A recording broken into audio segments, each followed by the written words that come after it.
Assalamualaikum warahmatullahi wabarakatuh. Alhamdulillah wassalatu wassalamu ala Rasulillah. Innal hamdalillah nahmaduhu wa nasta'inuhu wa nastahdihi wa nastaghfiruh wa natubu ilayhi wa natawakkalu alayhi wa na'udzu billahi min shururi anfusina wa sayyiati a'malina. May yahdihillahu fala mudilla lahu wa may yudlil fala hadiya lahu. Allahumma salli wa sallim wa barik ala Muhammad wa ala ali Muhammad kama sallaita wa sallamta wa barakta ala Ibrahim wa ala ali Ibrahim fil alamin innaka Hamidum Majid. Amma ba'd. Kita masih lagi bincangkan ayat-ayat ke-13 hingga ke-17 surah Yasin. Yaitu firman Allah SWT, A'udzu billahi minasyaitonir rajim. Wadrib lahum mathalan ashabal qaryati idh ja'aha al-mursalun.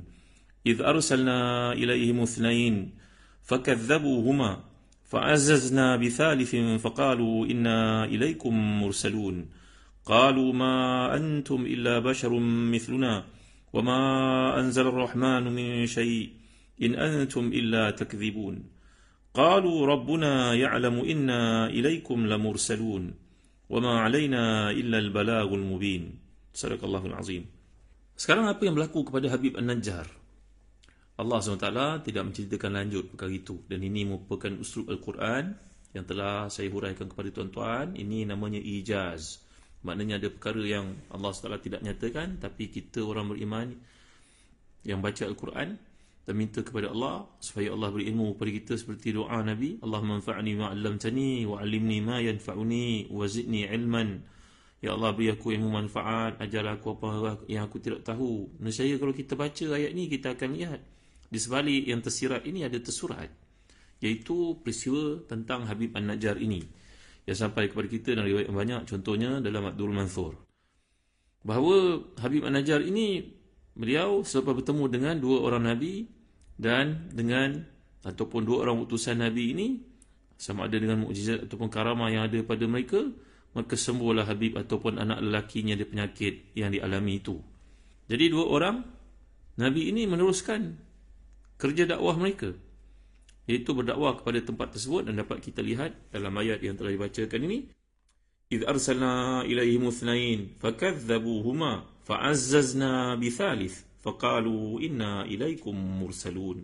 Jadi mereka datang untuk mengajak tempat ini beriman kepada Allah Subhanahu wa taala, tapi mereka menolak, mereka mendustakan kedua-duanya. Kami kuatkan dengan utusan yang ketiga, kami dokong keduanya dengan datangnya Nabi yang ketiga ataupun utusan yang ketiga. Itu sebab kita dapat lihat dari sudut bahasa Arab seperti yang telah saya terangkan dari sudut bahasa ini, Irja'ahal mursalun, kemudian inna ilaikum mursalun, kemudian inna ilaikum la mursalun. Ada beza gaya bahasa ini, tuan-tuan. Yang pertama bersifat khabari, yang kedua bersifat penjelasan, dan yang ketiga ada bentuk ingkari dekat situ. Jadi datang inna ilaikum la mursalun, ini menunjukkan semuanya kami dengan sebenar-benarnya diutuskan oleh Allah kepada kamu. Dalam tafsir Abdul Mansur mengatakan bahawa akhraja Ibn Abi Shaybah wa Ibn Munzir an Ka'ab an Ibn Abbas radhiyallahu anhum wa ardhahum ajma'in, bahawa yang Allah menyatakan dalam Quran tentang Ashabul Ras wa Thamud, ini adalah golongan yang telah pun menggali parit, artinya untuk menyalakan api dalamnya, kemudian membakar, membunuh nabi-nabi yang diutuskan ini bersama dengan orang beriman. Wa kana Allah Ta'ala idza jama'a li 'abdihi an-nubuwwa wa risala mana'ahu minan nas. Kata Al-Imam As-Suyuti dan Al-Mansur, apabila seseorang itu diangkat oleh Allah menjadi nabi dan juga rasul dalam satu masa, maka nabi yang berpangkat rasul, dia tidak akan mati di tangan manusia. Dia tidak akan dibunuh oleh siapa manusia. Dia tidak akan dapat diapa-apakan oleh manusia. Tetapi wa kanatil anbiya'u tuqtalu.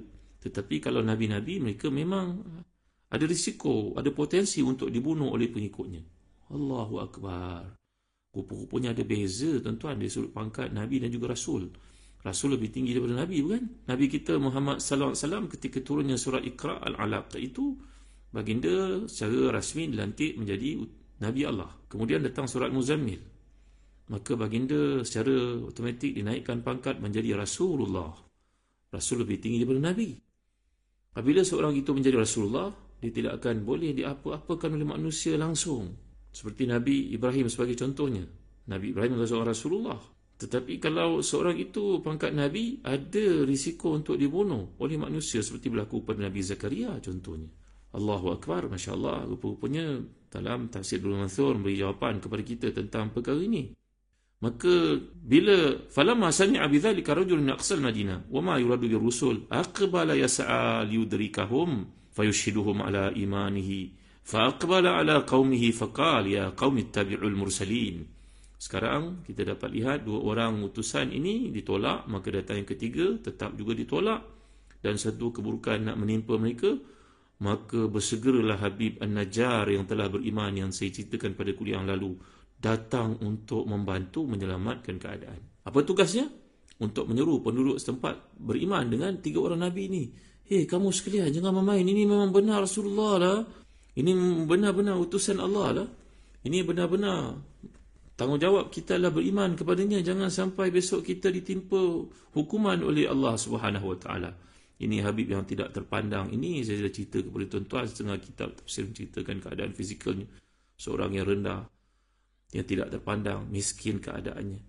Maka apa yang berlaku, tuan-tuan yang mulia sekalian, dalam ayat ini menunjukkan bahawa puak musyrikun yang ada di situ, qalu ma antum illa basharun mithluna wa ma anzala ar-rahmanu min syai' in antum illa takzibun. Mereka berkata, kamu tidak lain hanyalah manusia macam kami, dan Allah yang Maha Pemurah tidak menurunkan satu pun. Kamu tidak lain hanyalah pendusta belaka.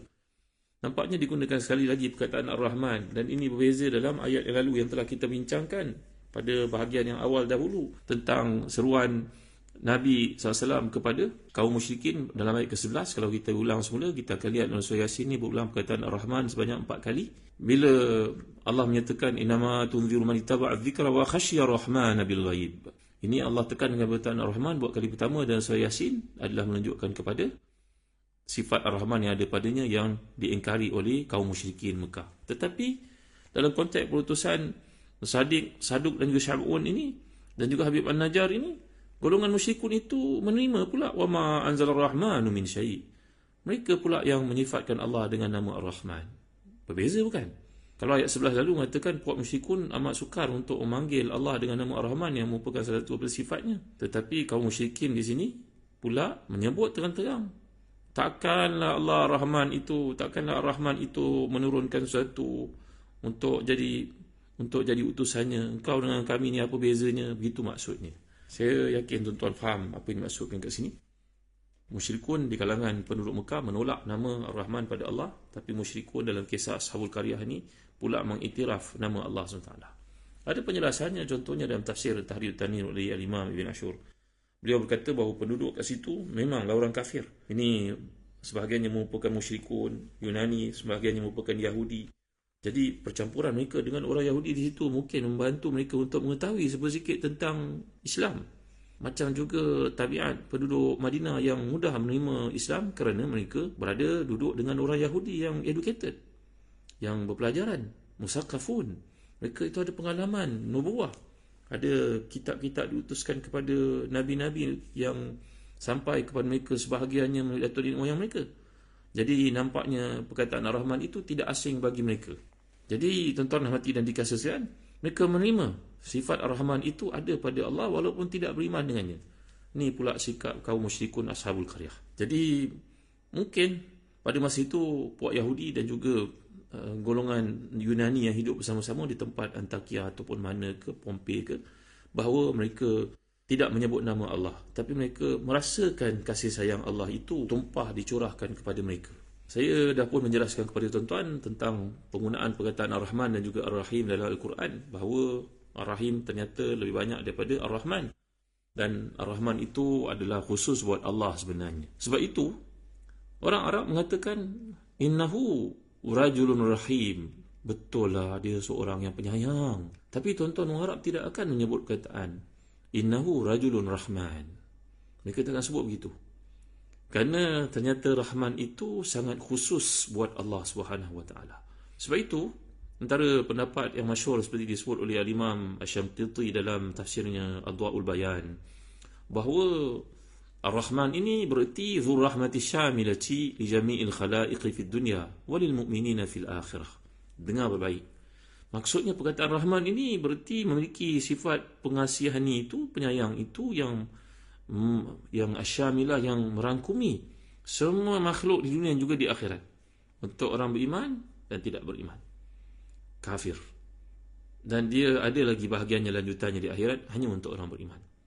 Tetapi bila kita sebut Ar-Rahim, berarti itu hanya khusus buat Allah SWT, diberikan oleh Allah kepada hamba-Nya yang beriman pada hari kiamat. Dan itu sebabnya bila kita melihat dalam doa-doa yang diungkapkan, wa rahimahuma, ya Allah ya Tuhan, Engkaulah memiliki kasih sayang. Allahumma, seperti yang diajar dalam doa-doa untuk kita sebut, Rahman ad-dunya wal akhirah wa rahimahuma anta tarhamuna farhamna bi rahmatin tughnina rahmati man siwak. Jadi Ar-Rahman dan juga Ar-Rahim itu sangat berbeza. Jadi si kafir ini dalam konteks penceritaan Ashabul Qaryah, mereka hidup dalam keadaan serba-serbinya cukup. Mereka tahu rahmat Allah untuk mereka, mereka tahu rahmat Tuhan berikan, tapi mereka tidak mengenal Allah SWT. Seperti yang berlaku di banyak tempat dalam dunia pada hari ini, dengan kesenangan, dengan pengagihan, wealth distribution yang dinikmati. Ambillah sebagai contohnya masyarakat di Jepun, masyarakat di Korea, di Kanada, di New Zealand. Maka kehidupan mereka kita dapat lihat segala-galanya dalam keadaan semua orang dapat menikmati apa yang terdapat dalam dari sudut kehidupan mereka yang dikatakan lebih baik daripada kebanyakan negara umat Islam. Maka ini menjadikan si kafir itu kadang-kadang berada dalam level istidraj. Apa ni istidraj ni tuan-tuan? Istidraj ni berarti kita berada dalam limpahan nikmat dan menyebabkan kita lupa pada pemberi nikmat. Ini kalau kita belajar dalam kitab-kitab tauhid, contohnya dalam Jawharatul Tauhid, bila kita berada dalam satu ruang yang terang, tanyalah kepada orang pada ruang tersebut, cuba lihat apa yang ada dalam ruang ini. Dia tersebut ada meja, ada TV, ada kerusi, ada dinding, ada cermin, ada apa semua. Tapi dia terlupa untuk sebut adanya lampu. Sedangkan lampu itu yang menerangi. Ketak lampu itu dia tidak melihat semua yang lain. Maka inilah yang dimaksudkan dalam konteks Ar-Rahman, penggunaannya yang kedua dalam ayat yang sedang kita bincangkan ini. Maka si kafir ini menolak Allah Subhanahu Wa Taala, menolak beriman kepadanya, walaupun mereka tahu yang dimaksudkan itu memiliki sifat Rahman yang telah mencurahkan kepada mereka berbagai-bagai nikmat yang menyebabkan mereka hidup, mereka dapat nikmati itu. Sehingga sangat rahmati dan dikasih sayang. Jadi Ar-Rahman ini adalah untuk menunjukkan bahawa Allah Subhanahu Wa Taala ini memberikan kepada mereka berbagai bentuk kelebihan, bagi kepada mereka bumi yang subur, kehidupan yang serba-serbinya cukup dari sudut kehidupannya, pasangan hidupnya, anak-anaknya, pemberiannya, kemewahannya. Allah melimpahkan berbagai bentuk itu supaya manusia itu makin dekat dengannya. Tetapi mereka menolak untuk dekat dengan Allah SWT. Iaitulah bila diutuskan Nabi ini, mereka mengatakan in antum illa takzibun. Merujuk kepada, kalau kita belajar bahasa Arab, ini merupakan fi'il mudhari'. Ini kata kerja masa kini. Jadi para penerhaka itu tidak menilai utusan-utusan Allah kepada mereka sebagai kazibun. Tengok kan? Inna ilaikum mursalun. Ini bahasa Arab dipanggil sebagai isim. Kalau mursalun, dia merujuk kepada isim maf'ul. Dia merujuk kepada sifat yang tetap dalam diri mereka. Tapi kalau sebut perkataan takzibun, tidak digunakan perkataan kazibun. Ini ada bezanya tuan-tuan. Isim fa'il ataupun isim maf'ul, ia berbeza dari fi'il mudhari'. Maka mengapa Allah menggunakan di sini bahawa golongan kafir itu menyebut perkataan takzibun? Mereka tidak menyatakan perkataan kazibun. Mereka hanya menuduh para rasul ini sedang berbohong, iaitu melakukan pembohongan ketika berucap, kamu adalah manusia seperti kami. Kami sebagai manusia tak pernah merasakan adanya bimbingan dari wahyu daripada Allah. Kerana kami dengan kamu sama sahaja dari sudut kemanusiaannya. Tentu sahaja mestinya kami pun memperoleh bimbingan itu.